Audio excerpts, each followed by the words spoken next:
नमस्कार, मैं प्रेरणा। आप देख रहे हैं NBC 24। खबरदार, क्या हमारा देश फिर से लॉकडाउन की तरफ बढ़ने वाला है? आप सोच रहे होंगे क्यों? क्या आपको पता है कि फिर से कोरोना से मरने वालों की संख्या में बढ़ोतरी होती जा रही है? फिर से मृत्यु दर बढ़ने लगा है। आखिर इसके जिम्मेदार कौन है? आप खुद ही सोचिए। जैसे ही कोरोना के मामले कुछ घटे तो लोगों ने एहतियात लेना बिल्कुल भी छोड़ दिया। कहाँ गया सोशल डिस्टेंसिंग, कहाँ गया मास्क, किसी को कुछ पता नहीं। लोग तो जैसे मनमाने ढंग से अपने आने वाले जीवन में जीते चले जा रहे हैं, लेकिन उन्हें थोड़ा भी यह सोचना चाहिए कि यह खतरा अभी टला नहीं है और हर कुछ प्रशासन पर और सरकार पर फेंक देने से काम नहीं चलेगा।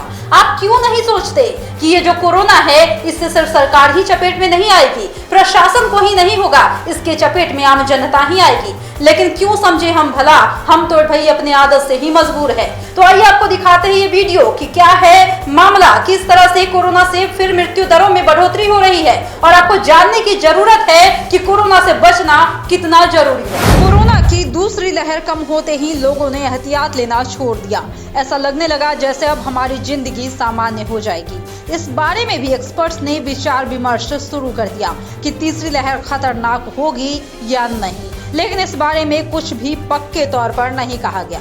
कुछ एक्सपर्ट्स का कहना है कि यह खतरनाक होगा, कुछ का कहना था कि वैक्सीनेशन के बाद हम सुरक्षित हो जाएंगे। अब आपको बता दें कि असल मामला क्या है।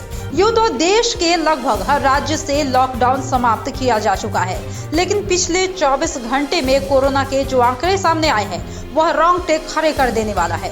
पिछले 24 घंटे में भारत में कोरोना संक्रमण के 4,67,059 मामले सामने आए हैं। इसके साथ ही भारत में अब कोरोना संक्रमितों की संख्या बढ़कर 3,26,39,947 हो गई है।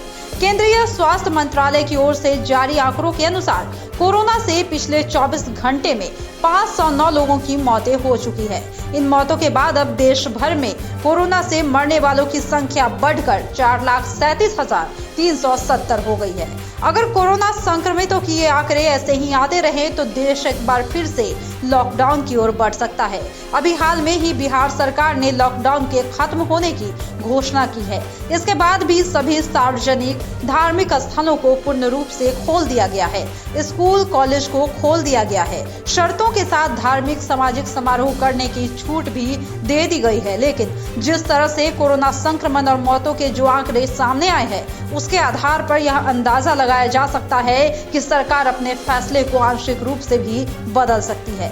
देश भर में कोरोना के बढ़ते मामलों के बीच केंद्रीय गृह मंत्रालय ने राज्यों से यह सुनिश्चित करने को कहा है कि आगामी पर्व त्योहार के मौके पर ज्यादा भीड़-भाड़ एक जगह पर इकट्ठा न हो। वहीं गृह मंत्रालय ने राज्यों से कोरोना संक्रमण के नए मामलों की निगरानी रखने की भी एडवाइजरी जारी की है। आंकड़ों की बात करें तो पिछले 24 घंटे में कोरोना संक्रमण से जिन 509 लोगों की मौतें हुई है उसमें सर्वाधिक केरल के है, तो महाराष्ट्र भी कोई बहुत ज्यादा पीछे नहीं है।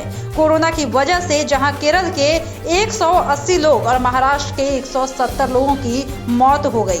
वैसे बता दें कि कोरोना वायरस इंसानों से इंसानों में फैलता है। इसका कोई भी वेरिएंट हो वह ह्यूमन टू ह्यूमन ही फैलेगा, इसलिए इसके संक्रमण की कड़ी को सोशल डिस्टेंसिंग, मास्क लगाने समेत कोविड एप्रोप्रिएट बिहेवियर के साथ ही सख्ती से पालन करने के जरिए ही तोड़ा जा सकता है। यानी कि लोगों को पूरी शिद्दत के साथ कोरोना से जुड़े नियम का पालन करना ही होगा।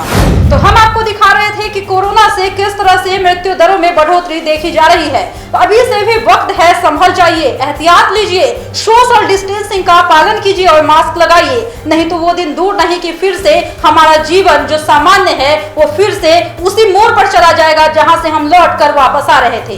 तो और भी ऐसे ही वीडियोज अपडेट्स के लिए देखते रहिए हमारा चैनल NBC 24।